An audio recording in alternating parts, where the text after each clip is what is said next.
దేవుని పరిశుద్ధ గ్రంథములో నుండి మరి మనం దానియేలు గ్రంథాన్ని ప్రారంభిస్తాము. మరి దానియేలు గ్రంథము అనే పుస్తకం మనకి చాలా బైబిల్లో విశేషమైన పుస్తకంగా మనకు కనబడుతుంది. ఇది బైబిల్లో పాత నిబంధనలు దీని వరుసలో చూసామంటే ఇది 27వ పుస్తకం. ఎన్నో పుస్తకం అంట పాత నిబంధనలో 27వ పుస్తకం. తర్వాత పురాణ గ్రంథం మరి కొత్త నిబంధనలో కూడా 27వ పుస్తకం ఏం చెప్పండి? కొత్త నిబంధనలో 27వ పుస్తకం ఏంటి? ప్రకటన గ్రంథం. చెప్పండి అదేంటి? ప్రాణం. దీంట్లో కూడా రాకడ సంభవాలు ఉన్నాయి, దాంట్లో కూడా రాకడ సంభవాలు మనకు కనబడతా ఉంటాయి. కనుక అది కూడా 27వ పుస్తకమే ప్రకటన. కొత్త నిబంధనలో పాత నిబంధనలు దానియేలు గ్రంథము 27వ పుస్తకం మనం చూస్తాం. ఈ రెండు కూడా ప్రవచన గ్రంథాలని పిలుస్తారు. చెప్పండి ఏంటంట? ప్రవచన అంటే భవిష్యత్తులో జరగబోయే ప్రవచనాలు దీంట్లో చెప్పబడ్డాయి అనే విషయం కూడా మనం గుర్తుపెట్టుకోవాలి.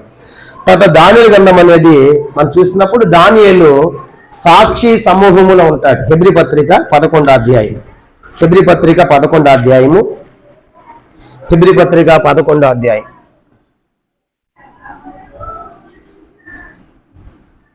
దానియేలు గ్రంథ వివరణ.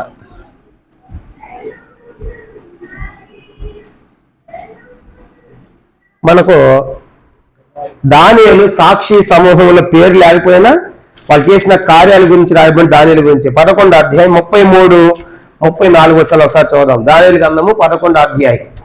దానియేలు గ్రంథం 11వ అధ్యాయం 33, 34 వచనాలు చదవండి. వారి విశ్వాసం ద్వారా రాజ్యములను జయించిరి, నీతి కార్యములను జరిగించిరి, వాగ్దానములను పొందిరి, సింహముల నోళ్లను మూసిరి, అగ్ని బలమును చల్లార్చిరి, ఖడ్గదారులను తప్పించుకొనిది, బలహీనులుగా ఉండి బలపరచబడిది, యుద్ధముల పరాక్రమశాలైరి, అన్యుల పాలు చాలని. విశ్వాసం రాజ్యాలు జయించి, నీతి కార్యాలు జరిగించి, వాగ్దానాలు పొంది, సింహాల నోళ్ళు మూసింది ఎవరు చెప్పండి?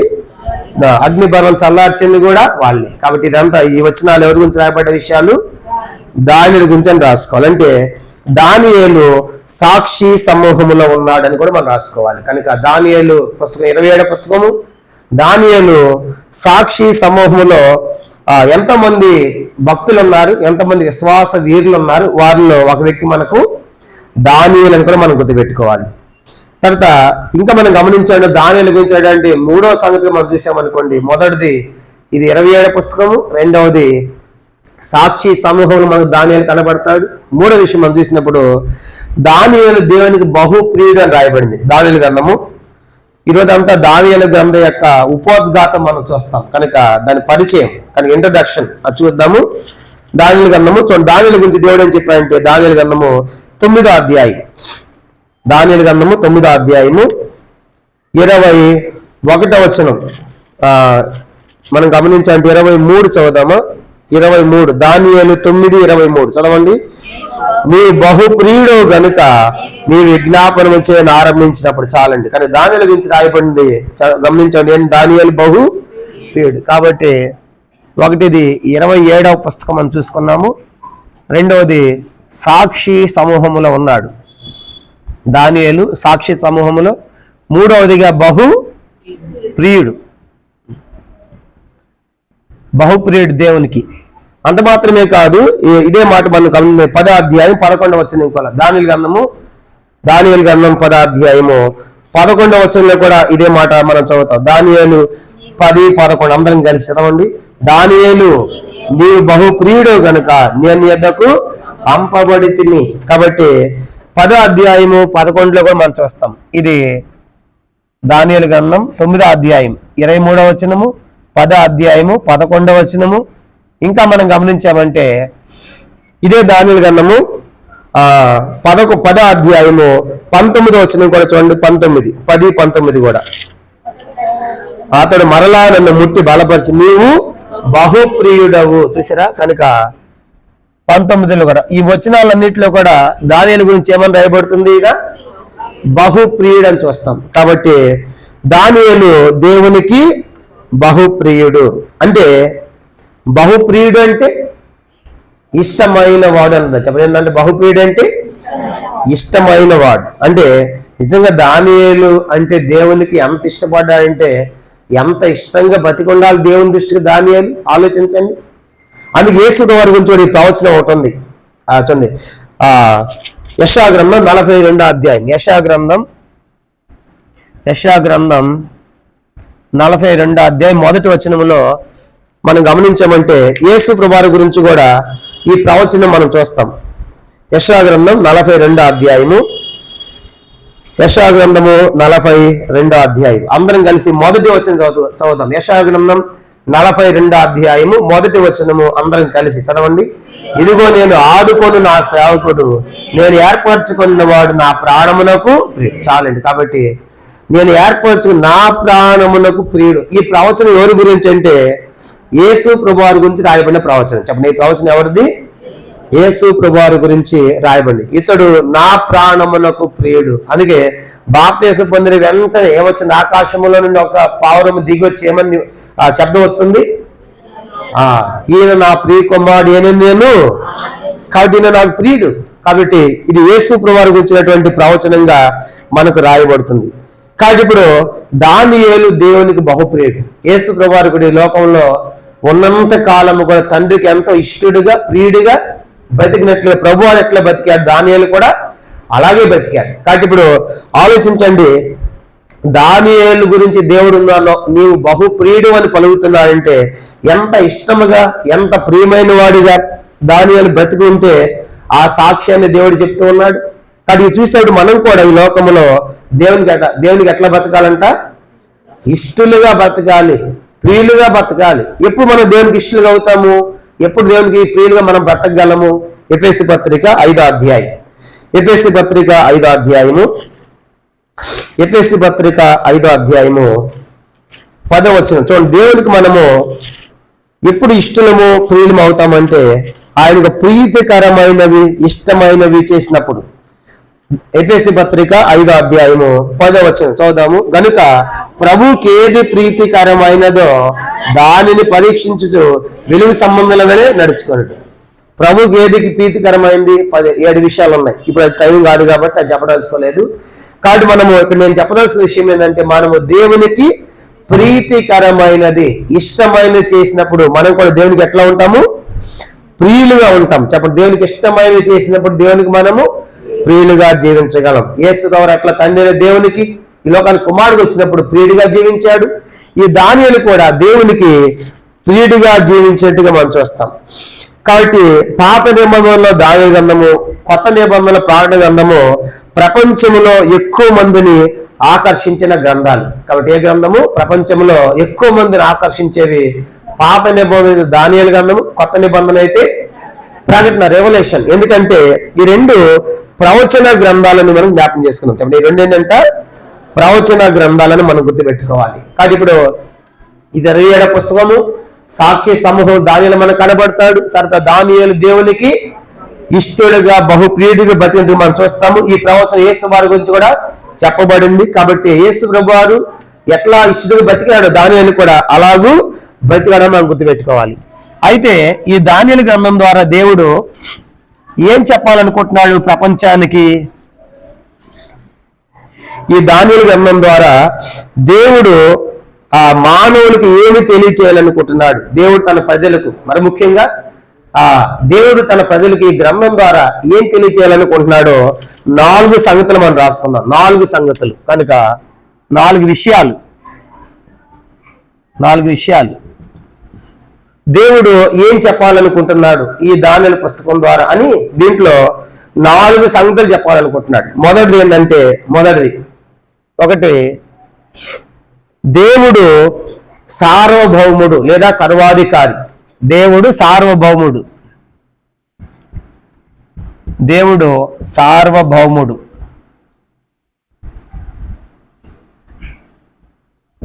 లేదా దేవుడు సర్వాధికారి అని కూడా రాసుకోవచ్చు.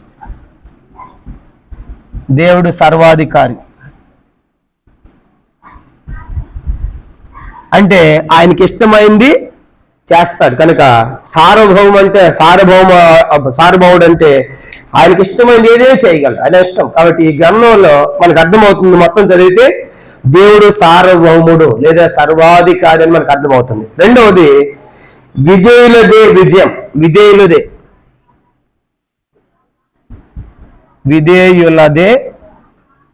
విజయం. దేవునికి ఎవరు విధేయులు అవుతారో తప్పనిసరిగా వాడికి ఏమండి చెప్పండి, విజయం ఉంటుంది. తల్లిదండ్రుల మాట చక్కగా ఎవడు వింటాడో వాడేమవుతాడు, బాగుపడతాడు, ప్రయోజకుడు అవుతాడు. అట్లాగే దేవునికి ఎవరు విధేయులు అవుతారో తప్పనిసరిగా వాళ్ళకి విజయం ఉంటుంది. మనం చూస్తాం, కానీ దానియేలు గ్రంథంలో అవే జరుగుతున్నాయి. కాబట్టి ఈ గ్రంథంలో మనకి దేవుడే సార్వభౌముడు లేదంటే సర్వాధికారి అని అర్థమవుతుంది. రెండవదిగా విజయులకి ఏమన్నంట, విజయులదే విజయం అని మనకు అర్థమవుతుంది. మూడవదిగా ఈ లోక రాజ్యాలన్నీ అశాశ్వతమని అర్థమవుతుంది. మూడవ సంగతి, ఈ లోక రాజ్యాలన్నీ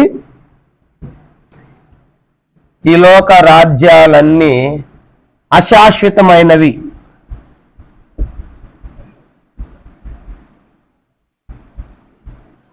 చెప్పండి, అశాశ్వతమైనవి అంటే నశించిపోయేవి, కొద్ది కాలం ఉండేవి ఈ లోకం. చూడండి, అందుకే చరిత్ర ఎన్నో డైనాసిటీది, ఎన్నో నాగరికతలు వచ్చాయి కనుక మౌర్యులని, గుప్తులని ఇలాగ మనం చూసినప్పుడు అన్ని నాగరికతలు వచ్చాయి కనుక అనేక రాజ్యాలు వచ్చాయి. అన్ని ఏమైపోయినాయి, లోకంలో నశించిపోయింది. కాబట్టి ఈ లోక రాజ్యాలన్నీ నశించిపోయేవి అనేది మనకి దాని గ్రంథం తెలియజేస్తా ఉంది. మూడోది. నాలుగోది, దేవుని రాజ్యము శాశ్వతమైనది అనేది కూడా తెలియజేస్తా ఉంది. నాలుగో సంగతి రాసుకుందాము, దేవుని రాజ్యము శాశ్వతమైనది. ఇది లైవ్ కాదు,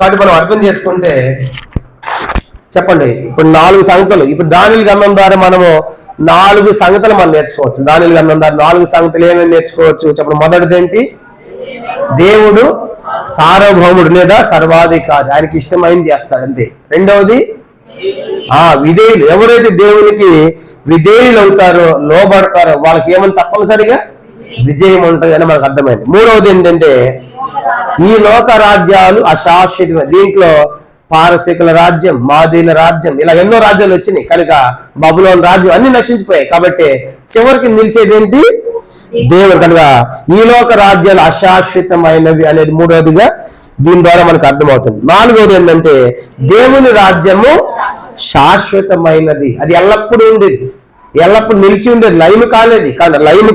కాబట్టి అందుకే మనము ఆ రాజ్యం కోసం బతకాలి, ఆయన అధికారం కింద బతకాలి, ఆయనకు విధేయులుగా ఉండి ఈ లోకంలో అన్ని కూడా అశాశ్వతమైనవి అనేటువంటి గ్రహింపు కలిగి దేవుని రాజ్యం మాత్రమే శాశ్వతమని మనం గ్రహించి దేవునికి ఎట్లా బతకాలి, మనము ఇష్టలుగాను ప్రియులుగాను బతకాలనే విషయం మనం జ్ఞాపం చేసుకోవాలి. కాబట్టి ఇప్పుడు దానియేలు గ్రంథం నేర్పించేటువంటి సంగతి ఏంటంటే ఈ 4 విషయాలు జ్ఞాపం పెట్టుకుందాం. మొదటిది, దేవుడు సార్వభౌముడు, అది మాత్రమే కాకుండా విధేయులైనటువంటి వారికి విజయం ఇస్తాడు. తర్వాత ఈ లోక రాజ్యాలన్నీ కూడా అశాశ్వతమైనవి. తర్వాత దేవుని రాజ్యం అన్నది శాశ్వతమైనదని మనం గుర్తుపెట్టుకోవాలి.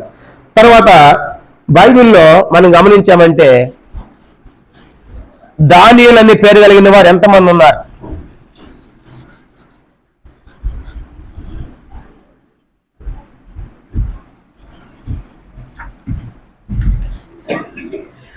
బైబిల్ ఇది ఎన్నో పుస్తకం అని చెప్పుకున్నాము, 27 పుస్తకం. కనుక బైబిల్లో ఇది 27 పుస్తకం అని మనం చదువుకున్నాం. తర్వాత దానియేలు అంటే అర్థం ఏంటంటే, దానియేలు అంటే దేవుడు న్యాయాధిపతి అని అర్థం. చెప్పండి, దానియేలు అంటే అర్థం ఏంటి? దేవుడు న్యాయాధిపతి అని అర్థం దానియేలు అంటే. ఇది 27 పుస్తకం అని చదువుకున్నాము, ఇది 27 పుస్తకము. తర్వాత దానియేలు అంటే దేవుడు న్యాయాధిపతి.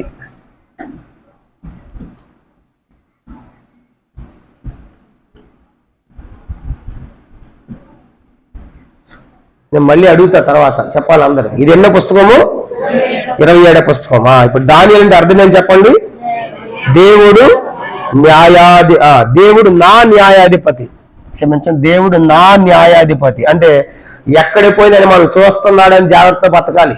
కనుక ఎక్కడికి పోయిన దేవుడు ఆయన తీర్పు తీరుస్తాడు. కనుక ఆయన తీర్పని, కనుక మన న్యాయాధిపతి కాబట్టి దేవుడు మనం చూడట్లేదు అనుకోకూడదు. ఏ పని చేసినా దేవుడు చూస్తా ఉన్నాడు, ఆయన న్యాయాధిపతి. ఎందుకు మనమంతా 2 కొరింథీ 5:10 ప్రకారం మనమందరం క్రీస్తు న్యాయపీఠం ఎదుట ప్రత్యక్షము కావాలి అని అంటాడు 2 కొరింథీ 5:10. కాబట్టి దానియేలు అంటే దేవుడు నా న్యాయాధిపతి అని అర్థము. అయితే బైబిల్లో మొత్తం మనకు దానియేలు అని పేరు కలిగినటువంటి వారు మొత్తం మనకు ముగ్గురు కనబడతారు. దానియేలు అని పేరు మీద ఎంతమంది ఉన్నారు? మనకు ముగ్గురు కనబడుతున్నారు. ముగ్గురు. ఈ ముగ్గురులో మొదటివాడు దానియేలు అని పేరు కలిగిన వాడు మొదటివాడు మొదటి దినవృత్తాంతములు 3వ అధ్యాయం మొదటి వచనం. మొదటి దినవృత్తాంతములు 3వ అధ్యాయము మొదటి వచనంలో మనకు ఒక దానియేలు కనబడతాడు. చదువుదాం ఒకసారి, అందరు తీయండి. మొదటి దినవృత్తాంతములు 3వ అధ్యాయము మొదటి దినవృత్తాంతములు 3వ అధ్యాయము మొదటి వచనము అందరం కలిసి. మొదటి దినవృత్తాంతములు 3వ అధ్యాయము మొదటి వచనము అందరం కలిసి చదవండి. 3:1. దావీదునకు ఇద్దరు పుట్టిన కుమారులు ఎవరనగా యెజ్రెయేలైన అహీనోయము పుట్టిన అమ్మోనోను జ్యేష్ఠుడు, కర్మేలైన అబీగయలు పుట్టిన దానియేలు 2. చాలండి. కనుక చెప్పండి, ఎవరి కుమారుడినా రాసుకోవాలి. దావీదు కుమారుల్లో ఒకడు దానియేలు. దావీదు కుమారుల్లో రెండో కుమారుడి పేరేంటి చెప్పండి? దానియేలు. కాబట్టి దావీదు కుమారుల్లో ఒకడు అని రాసుకోండి. దావీదు కుమారుల్లో ఒకడంటే దావీదు కుమారులు ఎన్నోవాడు? రెండో వాడని గుర్తుపెట్టుకోవాలి. అక్కడ రాశాం కదా, రెండోది. కనుక దానియేలు అనేటువంటి పేరు కలిగిన వారు మనకి ముగ్గురు కనబడతారు బైబిల్లో. వారిలో మొట్టమొదటి వ్యక్తి ఎవరు చెప్పండి? దావీదు యొక్క రెండవ కుమారుని పేరు దానియేలు. మరి రెండో ఆయన ఎక్కడ? యెజ్రా గ్రంథం 8వ అధ్యాయం. యెజ్రా గ్రంథం 8వ అధ్యాయము మొదటి 2 వచనాలు కూడా చదువుతాము. యెజ్రా గ్రంథం 8వ అధ్యాయం మనకు రెండవ దానియేలు మనకు కనబడతాడు. యెజ్రా గ్రంథము దేవుని వాక్యములో యెజ్రా గ్రంథం 8వ అధ్యాయము అందరం కలిసి మొదటి 2 వచనాలు చదువుదామా? యెజ్రా గ్రంథం 8వ అధ్యాయం మొదటి 2 వచనాలు. రాజును అర్థాస్తేలుబడి కాలమందు బబులోను దేశము నుండి నాతో కూడా వచ్చిన ఇంటి పెద్దల వంశావళి, ఫినెహాసు వంశములో గెర్షోమును, ఈతామారు వంశములో దానియేలును, దావీదు వంశంలో హట్టుసాలండి. కనుక ఈతామారు వంశంలో ఎవరంట? దానియేలు. కనుక ఎవరంటే ఇది లేవి గోత్రపు పెద్దలలో ఒకడని రాసుకోవాలి. రెండవది దానియేలు ఎవరంటే లేవి గోత్ర పెద్దల్లో యెజ్రా గ్రంథం 8వ అధ్యాయం మొదటి 2 వచనాల్లో లేవి గోత్రపు పెద్దలలో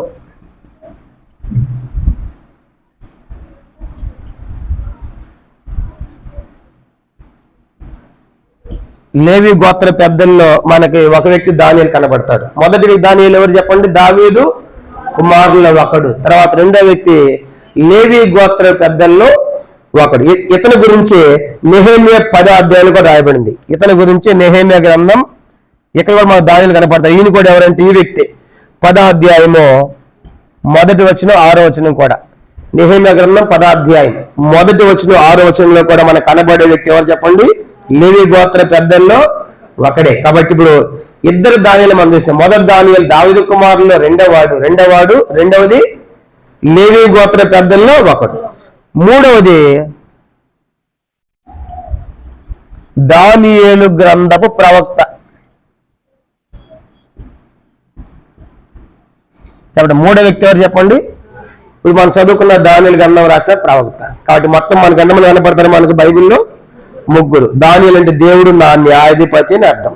కానీ ఇప్పుడు దానియేలు ఈ పేరు తగినట్లుగా ఏ దేశంలో ఉన్నా ఎక్కడున్నా దేవుడు నన్ను చూస్తూ ఉన్నాడు, జాగ్రత్తగా బతకాలి, తినేవి కానీ తాగేవి కానీ మనం చేసే క్రియలు కానీ కార్యాలు కానీ, నేను వేరే దేశంలోను కదా దేవుడు నన్ను చోట్ల అనుకోలేదు. కనుక ఎక్కడున్నప్పుడు పేరు తగినట్లుగా దేవుడు నాకు న్యాయం తీరుస్తాడని దేవుడు చూస్తా ఉన్నటువంటి గ్రహింపుతో బతికిన వ్యక్తిగా మనకు కనబడతాడు. కానీ ఇప్పుడు దానియేలు గురించి రాయబడినటువంటి ముగ్గురు వ్యక్తులు మనం చూసాం. మొదటి వ్యక్తి దావీదు కుమారులు రెండోవాడు మొదటి దానియేలు అయితే, రెండవది లేవి గోత్ర పెద్దల్లో ఒకడు, మూడవది దానియేలు గ్రంథం రాసినటువంటి ప్రవక్త మూడో వ్యక్తి మనకు కనబడతాడు. ఇప్పుడు ఈ దానియేలు గురించి మనం చూసినప్పుడు దానియేలు గురించి తర్వాత యోసేపు గురించి మనం కొన్ని పోలికలు మనం చూద్దాం. ఈ రోజు ఒక 10 పోలికలు దానియేలు ఏ సంగతులు ఉన్నాయో యోసేపులో కూడా అవే మనకు కనబడతాయి. ఒక 10 పోలికలు చూసి ఈరోజు మనం ముగించేద్దాము. టైటిల్ రాసుకుందాము, యోసేపు దానియేలు గారి గల పోలికలు. కనుక యోసేపు దానియేలుకి యోసేపు దానియేలుకు గల పోలికలు ఒక 10 సంగతులు మనం చూద్దాం. 10 విషయాలు. యోసేపులో ఉన్న పోలికలు దానిలో మనకు కనబడతాయి. వీళ్ళిద్దరి పోలికలు యేసుక్రీస్తులు కనబడతాయి. దానికి అది కూడా గుర్తుపెట్టుకోవాలి. కానీ ఇద్దరు పోలికలు యేసు ప్రభువులో కూడా మనకు కనబడతాయి. కాబట్టి సరే, మొదటి సంగతి మనం చూసామనుకోండి. మొదటి రాసుకుందాము. ఇద్దరు కూడా కుటుంబాలకు దూరం అయ్యారు. మొదటి సంగతి ఏంటంటే ఇద్దరు కూడా కుటుంబాలకు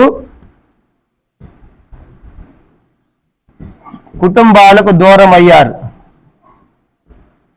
ఎవరెవరు? దానియేలు, యోసేపు. దానియేలునేమో పట్టుకుని బబులోను చెరలో తీసుకుపోయాడు, తల్లిదండ్రులు లేకుండా. కనుక అతని కుటుంబం దూరం అయిపోయాడు, చెరలోకి వెళ్ళిపోయాడు. యోసేపు అమ్మలు ఏం చేశారు? తీసుకుని పోయి ఆ గుంటలు వేస్తే వాళ్ళు ఏం చేశారు? ఐగుప్తులు అమ్మేశారు. కనుక ఇద్దరికి కుటుంబాలు లేవు. చూసారా? ఇద్దరు కుటుంబాలు లేకపోయినా ఏమయ్యారు? వాళ్ళు ప్రధానులు అయ్యారు. ఎంత అద్భుతం చూసారా? మనమైతే ఏం చేస్తాం? మా అమ్మ లేదే, మా నాన్న లేదే, మా అక్క లేదని కుళ్ళిపోతాం, కుసించిపోతాం. వాళ్ళిద్దరు కుటుంబాలు లేకపోయినా దేవునిలో ఉన్న విశ్వాసం ఎంత గొప్పదంటే ఎట్లా బతికారో చూడండి. కనుక కుటుంబాలకు దూరం అయినప్పుడు కూడా ఎంతో గొప్ప వ్యక్తులుగా కాగలిగారు. రెండవ సంగతి మనం చూద్దాము. రెండవ సంగతి వాళ్ళు ఉన్న పోలికలు కుటుంబాల దూరం అవడమే కాదు.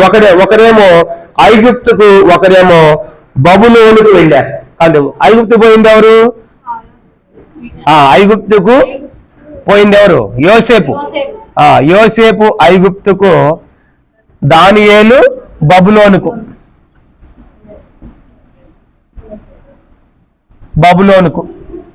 అంటే వీళ్ళు పరాయి దేశానికి వెళ్ళారు. చెప్పండి, ఎట్లా పోయారు? చెప్పండి.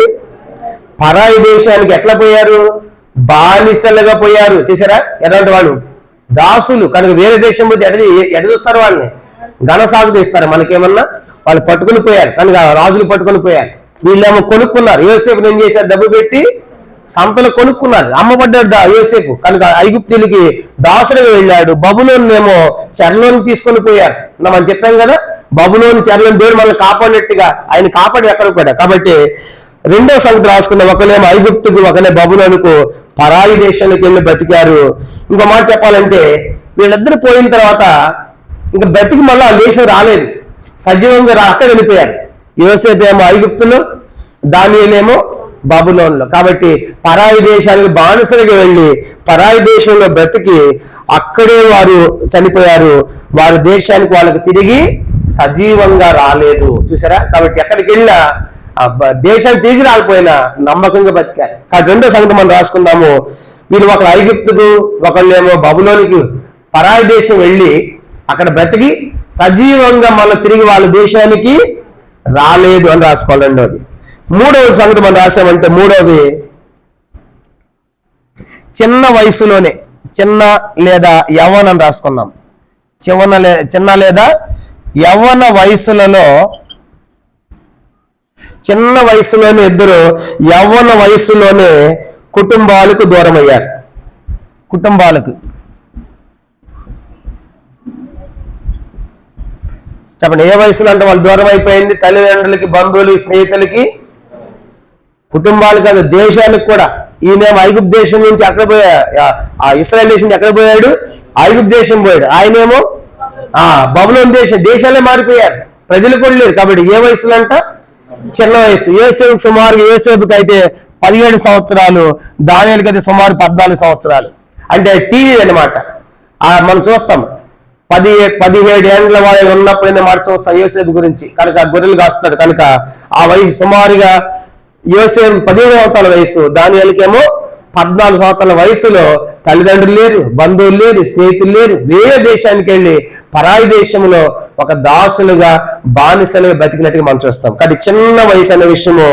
అందుకే దానియేలు గ్రంథంలో ఏమని రాయబడి అంటే ఆ బాలుల సంగతి ఏమనగా అని అంటాడు. బాలుడు అంటే మరి చిన్న బాలుడు అనేం కాదు. కనుక సుమారుగా వాళ్ళకి వయసుకు వచ్చారు, ఎవరి వయసుకు వచ్చారు.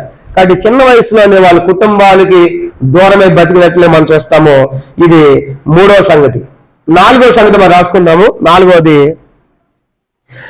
సంగతి పరాయి దేశంలో అన్య జాతుల మధ్య బతకవలసి వచ్చింది. పరాయి దేశంలో అన్య జాతుల మధ్య బతికారు. పరాయి దేశంలో అన్య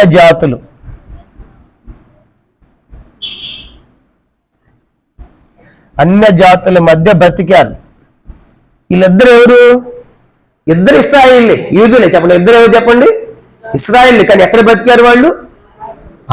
పరాయి దేశంలో అన్య జాతుల మధ్య బ్రతికాడు. ఒక మాట చెప్పాలంటే ఒక క్రైస్తవుడు లోకములో బతకాలి. లోకములే చూసా, ఒక క్రైస్తవుడు లోకంలో ఎంత కష్టం, అంత చుట్టూ అన్నిళ్ళు అయితే నెమ్మదిగా వీళ్ళు కూడా ఏం చేస్తారు, అన్నిళ్ళు కలిసిపోతారు. మాకు అక్కడ సహవాసం లేదు, బ్రదర్, ప్రార్థన లేదు, వాక్యం లేదు, మందిరం లేదు, సేవకులు లేదు అంట. వీళ్ళకు కూడా ఎవరు లేరు అక్కడ. కనుక అయినప్పుడు కూడా వాళ్ళు చెప్పండి, పరాయి దేశంలో అన్య జాతుల మధ్య చిన్న వయసులోని కుటుంబాల దూరం అయిపోయి వాళ్ళు బ్రతకవలసి వచ్చింది. కనుక అది 4వ సంగతి. 5వది, అన్యుల మధ్య వాళ్ళు శోధనలు ఎదుర్కొన్నారు. చెప్పండి, 5వ సంగతి అని చెప్పండి.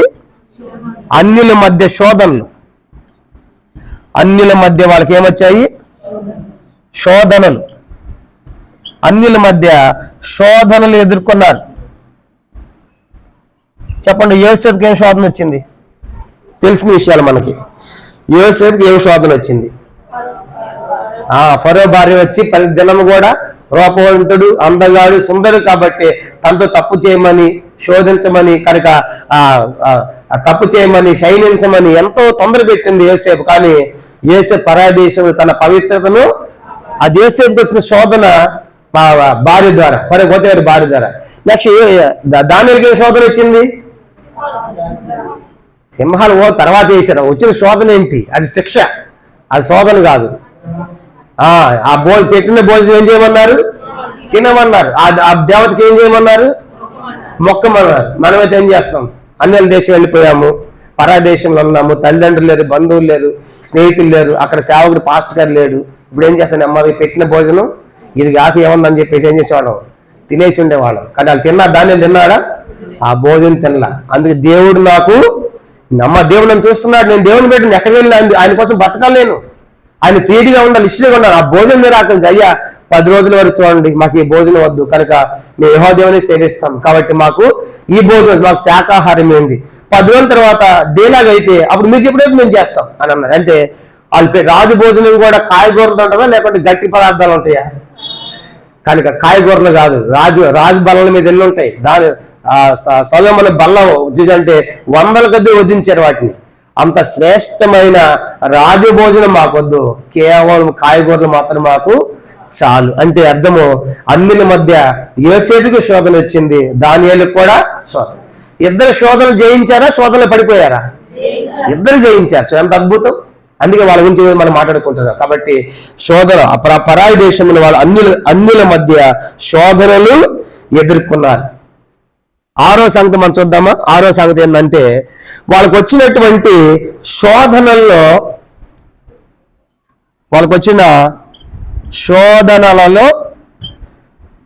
పవిత్రతను కాపాడుకున్నారు.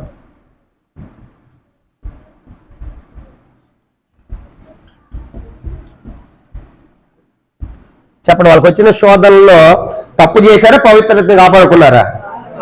శోధన వచ్చింది కనుక, శోధన వచ్చినా, తప్పు చేసే అవకాశం వచ్చినా, శోధన వచ్చినా యోసేపు దేవునికి భయపడి అంటాడు కదా, నేను దేవునికి భయపడేవాళ్ళు, ఈ పని చేయకూడదు అని ఆ తప్పు చేయలేదు. దానియేలు కూడా ఆహారం వచ్చిన తర్వాత వాళ్ళు మొక్కమన్నా ఈ పని మేము చేయలేము, ఎందుకంటే అందుకే అంటే ఒక మాట చెప్పాలంటే వారి క్యారెక్టర్, వాళ్ళ ప్రవర్తనలో పొరపాటు లేదు. చూసారా? మనం ఎట్లాంటి వాళ్ళం అంటే, మనకి తప్పు చేసే అవకాశం లేక, కానీ తప్పు చేసే అవకాశం అయితే చేసేస్తాం, పడిపోతాం. కానీ వీళ్ళు తప్పు చేసే అవకాశము చాలా దగ్గరగా వచ్చింది కనుక తప్పు చేసే ఛాన్స్ వాళ్ళకి చాలా ఈజీగా వచ్చింది. రాజుగారి భార్య కదా, ఆ మాట వింటే ఎన్నో సౌకర్యాలు కూడా బహుశా యోసేపుకు ఉండేవి. అయినప్పుడు కూడా ఈ తప్పు నేను చేయకూడదు, ఇది దేవునికి ఇష్టమైంది కాదు, ఇది దుష్కార్యము, నేను దేవుని బిడ్డగా ఈ తప్పు ఎలా చేయగలను? నేను చేయలేను, ఈ దేవుని వేరే ఎలా మొక్కలేనని చెప్పేసి వాళ్ళు చెప్పండి వచ్చిన శోధనలో వాళ్ళ క్యారెక్టర్ అంటే వాళ్ళ ప్రవర్తన వాడు పాడు చేసుకోలేదు. ఇప్పుడు ఆలోచించండి, మనకి ఈరోజు వీళ్ళతో పోల్చుకుంటే మనకి తల్లిదండ్రులు ఉన్నారు, బంధువులు ఉన్నారు, స్నేహితులు ఉన్నారు, సంఘం ఉంది, సహవాసం ఉంది, ప్రార్థన ఉంది, వాక్యం ఉంది, మందిరం ఉంది. ఇన్ని ఉండి కూడా వీళ్ళ బతుకుతున్నామా?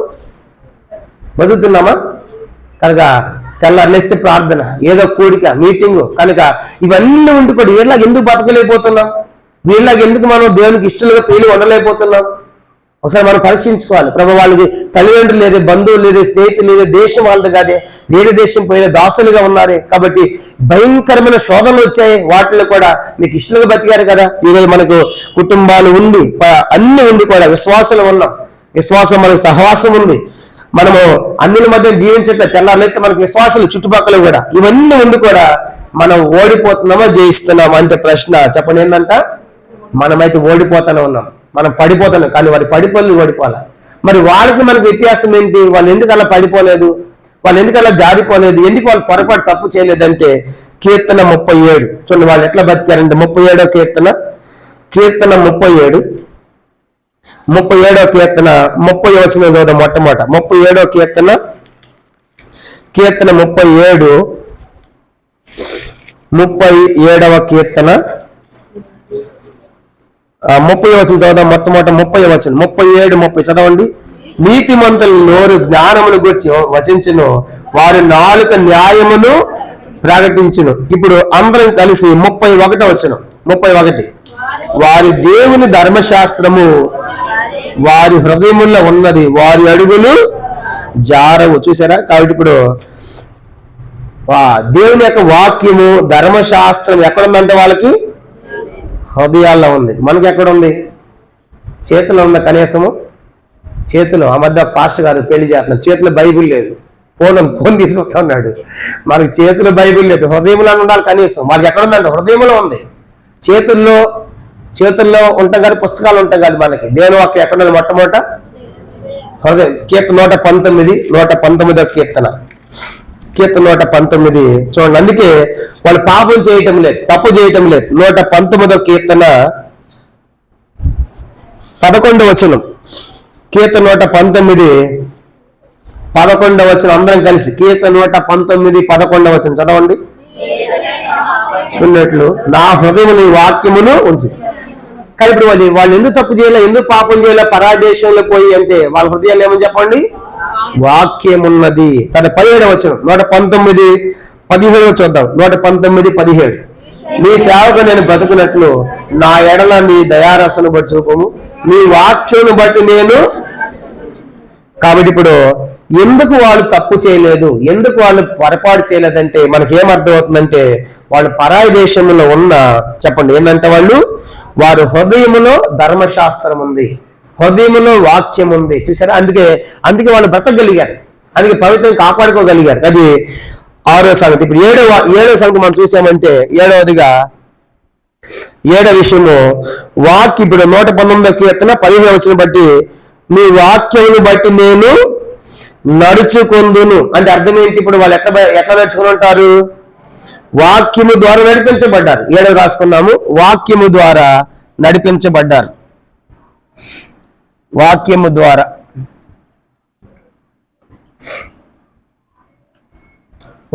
ద్వారా నడిపించబడ్డారు. కాబట్టి మనం ఏ దేశం పోయినా ఎక్కడున్నా చెప్పండి దేని ప్రకారం జీవించాలి? ఆ దేశ కట్టుబాట్లకి, అలవాట్లకి, సంప్రదాయాలకి, సంస్కృతికి కాదు.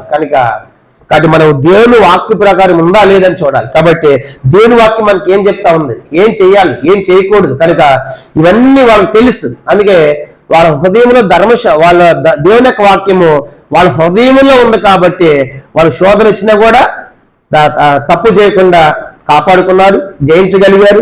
ఇప్పుడు వాక్య ప్రకారం వాళ్ళు ఏం చేస్తారు చెప్పండి? నడుస్తున్నారు. చెప్పండి దేవుని యొక్క వాక్య ప్రకారం. ఇప్పుడు మనకి 7 సంగతులు చెప్పా. మొదటి చెప్పండి, కుటుంబాలకు 2 దూరం అయ్యారు. రెండవది ఒక ఆయన ఐగుప్తుకు, యేసేపు దానియేలేమో బబులోనుకు దాసులుగా వెళ్ళారు. కనుక తర్వాత చిన్న వయసులో అంటే యవ్వన వయసులోనే ఏ వయసులో దూరం అయ్యారంటే పెద్ద వయసు కాదు, చిన్న వయసు. కనుక 14-15 సంవత్సరాల వయసులో వాళ్ళు దూరం అయినట్టు మనం చూస్తాము.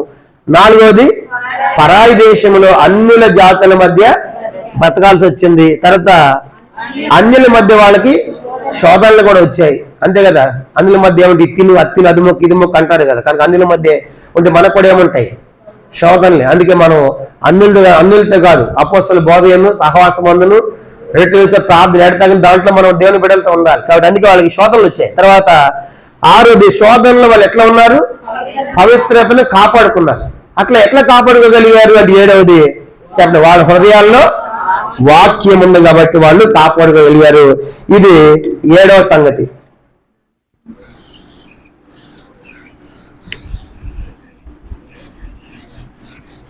ఇప్పుడు ఎనిమిదవ చూద్దాము. ఎప్పుడైతే వాక్య ప్రకారం జీవిస్తున్నారో, ఎప్పుడైతే వాళ్ళు వాక్య ప్రకారం జీవిస్తున్నారో, ఏం విషయం మనం రాసుకుందాము. ఇద్దరు కూడా రాజు యొక్క కళలకు భావం చెప్పారు. చెప్పండి, ఇద్దరు కూడా రాజు యొక్క కళలకు భావం చెప్పారు.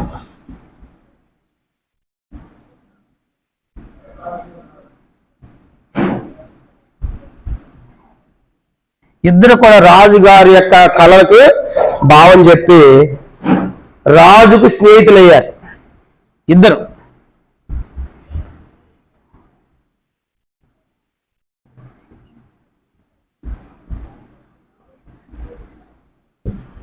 ఇప్పుడు ఏం కళ్ళ నీకు అడగొద్దు, ఏం కళ్ళ వచ్చి లోపల మనం వెళ్ళిన తర్వాత చూద్దాం, టైం సరిపోద్ది కాబట్టి రాసుకోండి. ఏసేపు కళ్ళు వచ్చా, రాజుగారి కళ్ళు వచ్చి ఏసేపు చెప్పాడా లేదా? 7 సంవత్సరాలు 7 కరువు దినాలు కనుక ఆహారం ఉండదు, భద్రం చేయమని చెప్పాడు. కనుక రాజుగా ఆయనేమో యోసేపేమో ఆయన కళ చెప్పి వచ్చే కరువు నుంచి కాపాడాడు. ఈయనేమో జరిగే భవిష్యత్తు విషయాలు కూడా దానియేలు కూడా రాజుకు వచ్చిన కళ దానియేలు కూడా రాజుకు చెప్పారు. ఇద్దరు కూడా కళల భావం చెప్పారంటే అర్థం ఏంటంటే, దేవునితో చెప్పే కదా, హృదయంలో వాక్యం ఉంది, పవిత్ర ప్రవర్తన ఉంది, వాక్య జీవిస్తారు కాబట్టి దేవుడు వారికి కళలు చెప్పేటువంటి ఆధిక్యత ఇచ్చాడు. అందుకే వాళ్ళు ఇద్దరు కూడా రాజులు కనుక ఆయన రాజు చెప్పాడు, ఈయన రాజుకు చెప్పాడు. కళలు చెప్పడు భావాలు చెప్పిన తర్వాత రాజుగారు ఏమన్నారు? శబాష్, నీలాంటి వాళ్ళు లేడని చెప్పేసి ఇద్దరు కూడా మెచ్చుకున్నారు. రాజుని మెచ్చుకుని రాజుకి ఏమయ్యారంటే వాళ్ళు స్నేహితులయ్యారు. ఈ సందర్భంగా ఒక వాక్యం చదువుతాము. ఎందుకు అట్లా రాజు ముందు నిలబడ్డారంటే చూద్దాం. ఒక వాక్యము సామెతలు 22 అధ్యాయం, సామెతలు 22 చూడండి. రాజుల ముందు నిలబడేది ఎవరంటే సామెతలు 22:29 చదువుదాం. సామెతలు 22:29, సామెతలు 22:29 అందరం కలిసి చదవండి. తన పనిలో నిపుణత గలవాన్ని చూచితివా? అల్పులైన ఎదుట వారి ఎదుటి కాదు, వాడు రాజుల ఎదుటినే. కాబట్టి ఇప్పుడు రాజు ఎదుటి నిలబడ్డారంటే వాళ్ళ పనులు ఏముందంట? నిపుణత. పనుల నిపుణత అంటే ఎట్లా ఉండాలి పనులు? సామెతలు 28, సామెతలు 28 20వ వచనం. సామెతలు 28, సామెతలు గ్రంథము 28 అందరం కలిసి 20వ వచనం. సామెతలు 28:20 అందరూ చదువుదాం. సామెతలు 28 చదవండి. నమ్మకమైన వానికి దీవెనలు మెండుగా కలుగును, ధనవంతులకు ఆధారపడి శిక్ష పొందు. నమ్మకమైన వానికి దీవెనలు మెండుగా కలుగు. కాబట్టి వాళ్ళ పనుల నిపుణత అంటే చెప్పండి, వాళ్ళు ఎట్లా జీవించారు? ఎక్కడ పోయినా కూడా నమ్మకముగా జీవించారు. కానీ మనం కూడా దేవునికి ఎట్లా ఉండాలి? నమ్మకంగా జీవించాలి. నమ్మకం జీవించడం అంటే మనం దేవుని మీద ఆధారపడాలి. కనుక వాళ్ళు నమ్మకంగా జీవించారంటే వాళ్ళకి వచ్చే బలహీనతల్లో, వాళ్ళకి వచ్చే కష్టాల్లో, శ్రమల్లో, శోధనలో వాళ్ళ తల్లిదండ్రులు లేదు, బంధువులు లేదు, స్నేహితులు లేదు, దేశం వాళ్ళు కాదు. మరి ఎట్లా బతికారంటే నమ్మకం అంటే వాళ్ళు ఎవరి మీద ఆధారపడారు చెప్పండి? కేవలం దేవుడే, అంతే. ఇంక వేరే ఆప్షన్ లేదు వాళ్ళకి. దేవుడు తప్ప వేరే దిక్కే లేదు ఆ దేశం. అలాంటిది వాళ్ళు దేవుడి మీద ఆధారపడ్డారు కాబట్టి అలా కళల భావం చెప్పేటువంటి ఆధిక్యత ఇచ్చాడు. అలా నమ్మకంగా దేవునికి వాళ్ళు జీవించారు. కాబట్టి ఎప్పుడైతే ఈనాడు మనం ఎందుకు ఇలా మన జీవితంలో బలహీనత, నిరాశ, విజయం లేని పరిస్థితి మన జీవితాలు, మనం దేవుని మీద ఆధారపడటం లేదు. చెప్పండి, దేవుని మీద ఆధారపడకుండా ఏం చేస్తున్నామంటే మన స్వశక్తి మీద మనము ఆధారపడుతున్నాం. కాబట్టి నాకు డబ్బు ఉంది కదా, బలం ఉంది కదా, అధికారం ఉంది కదా, బంధువులు ఉన్నారు కదా చెప్పేసి వీటి మీద మనం ఆధారపడుతున్నాం. కానీ వాళ్ళు అట్లా ఆధారపడే అవకాశం ఏమైనా ఉంది అక్కడ? ఎవరు లేరు. కాబట్టి కేవలము దేవుని మీద మాత్రమే ఆధారపడి బతికారు.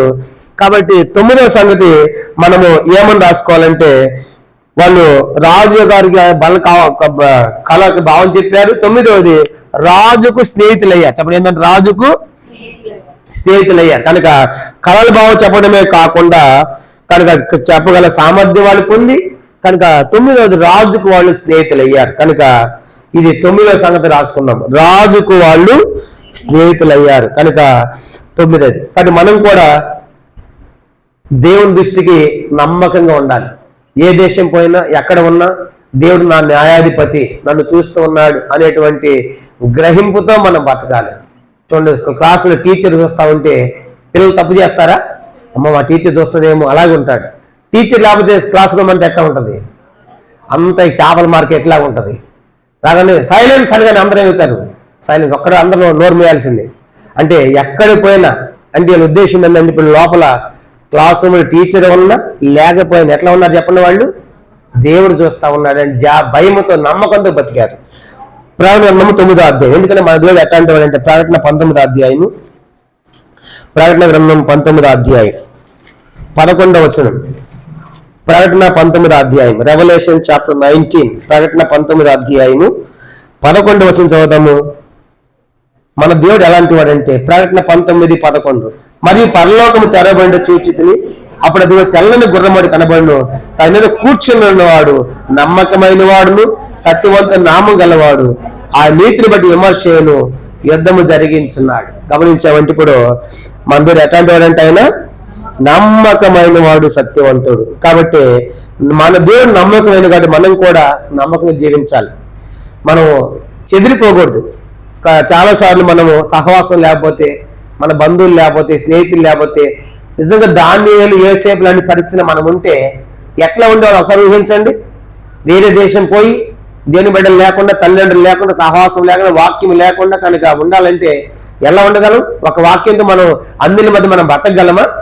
కాబట్టి ఇవన్నీ పరిస్థితులు ప్రతికూలంగా ఉన్నాయి, వాళ్ళకి అనుకూలంగా లేవు. చిన్న వయసులోనే ఇన్ని ఎదుర్కొన్నారు వాళ్ళు. ఇన్ని ఎదుర్కొని కూడా సవాలుగా దేవుని కోసం నమ్మకమైన సాక్షులుగా జీవించే కారణం కేవలం ఏంటంటే వాళ్ళు హృదయ శుద్ధిని ప్రేమించారు, హృదయంలో వాక్యం పెట్టుకున్నారు, హృదయ శుద్ధిని కాపాడుకున్నారు. సామెతలు 22, సామెతలు 22 అధ్యాయము 11వ వచనం. సామెతలు 22, సామెతలు 22 11వ వచనం చదువుదాము. సామెతల గ్రంథము 22, సామెతలు 22 11వ వచనం. అందరూ కలిసి 22:11 చదవండి. హృదయ శుద్ధిని ప్రేమించుచు దయగల మాటలు పలుకు వారికి రాజు. కాబట్టి వీళ్ళు రాజుకి స్నేహితులు అయ్యారంటే ఈ లోపల ఏముంది? హృదయములో శుద్ధి ఉంది. హృదయ శుద్ధిని ప్రేమించచ్చు అంటే హృదయములో శుద్ధి చేసుకోవాలి, అది ప్రేమించాలి. హృదయంలో పోగొట్టుకోవాలి. మనమంతా బాహ్య శుద్ధి కలిగి ఉంటాం. చేతికి మురిగది కడుక్కుంటాం, కాళ్ళకి మీద కడుక్కుంటాం, వస్త్రాలు మురిగది కడుక్కుంటాం. ఇదంతే శుద్ధి, బాహ్య శుద్ధి. అందుకే ప్రభు అంటాడు వాళ్ళతో, శాస్త్రుల పరిచయులతో, ఏంటి మీ శిష్యులు చేతులు కట్టుకొని భోజనం చేస్తా ఉన్నారంటే యేసయ్య ఉంటాడు, కడుక్కోవాల్సింది బాహ్యంగా హృదయంలో శుద్ధిగా ఉండాలి. కాబట్టి పైకి శుద్ధి బాగానే ఉంది కానీ హృదయంలో మనకు శుద్ధి లేదు. కాబట్టి ప్రాముఖ్యమైనది ఏంటంటే దేంట్లో శుద్ధి అవసరము? హృదయంలో శుద్ధి. హృదయంలో మురికి ఉండకూడదు, హృదయంలో కల్మషం ఉండకూడదు, హృదయంలో పాపం ఉండకూడదు. కనుక దాన్ని గడుక్కోవాలి, అలా కాపాడుకున్నారు. ఎప్పుడైతే అట్లా హృదయంలో శుద్ధి ఉంటుందో మత్తయి సువార్త 5:8 ఏమని రాయబడింది? హృదయ శుద్ధి గలవారు వారు దేవుని చూసారా. కాబట్టి దేవుణ్ణి చూసే అంత గొప్ప ఆధిక్యత దేని బట్టి కలుగుతుంది మనకు? హృదయ శుద్ధి. కాబట్టి 9వ మనం రాసుకున్నాము. వీరు రాజు స్నేహితులు అయ్యారంటే చెప్పండి, వాళ్ళు దేన్ని ప్రేమించారు? హృదయ శుద్ధిని ప్రేమించారు. నేను హృదయంలో శుద్ధిగా ఉండాలి, హృదయంలో పాపం చేయకూడదు, కనుక హృదయంలో తప్పు చేయకూడదు, అది ఉండాలి. కనుక చేతులు, కాళ్ళు, వస్త్రాలు ఈ మురికి కడుక్కోవటం కాదు. అంటే ఈ కడుక్కోద్దని నేను చెప్పడం లేదు, దీనికంటే ప్రాముఖ్యమేదని చెప్పండి, హృదయంలో శుద్ధి ఉండాలి. కనుక ఎందుకంటే మన హృదయం దేవునికి ఆలయం, దేవుడు నివసిస్తాడు కాబట్టి అలా జీవించారు. 9వది. 10వ సంగతి రాసుకుందామా? 10వ సంగతి ఏంటంటే రాజు తర్వాత వారు పాలకులుగా, ప్రధానులుగా ఏలికలయ్యారు. 10వ సంగతి రాసుకుందాము. రాజు తరువాత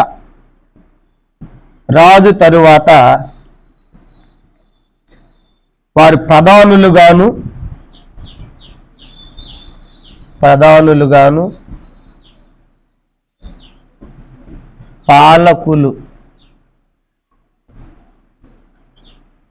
పాలకులుగాను ఏలికలయ్యారు.